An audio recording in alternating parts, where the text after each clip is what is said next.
म्हणजे आपण झोपीत असतो पण ते गोष्टी रिअलमध्ये असतात आपल्या आजूबाजूला, त्या आपल्याला दिसतात झोपेमध्ये डोळे बंद असल्यानं.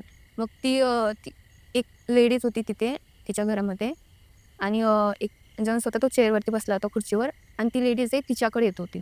मग तिने घाबरली आणि ती पटकन उठवली तिच्या मिस्टरांनी, म्हणली मला असं दिसायला लागलं घरामध्ये.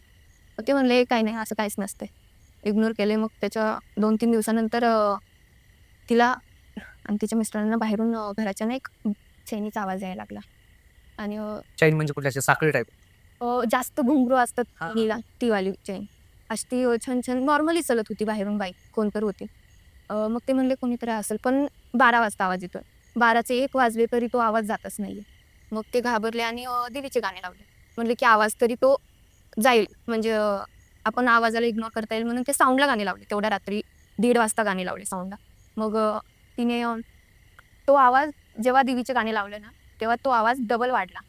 हा व्हिडिओ पूर्ण पाहण्यासाठी बायोमध्ये लिंक दिलेली आहे, लिंकवर क्लिक करा आणि मिस्ट्री टॉक्स यूट्यूब चॅनलला जाऊन पूर्ण व्हिडिओ पहा.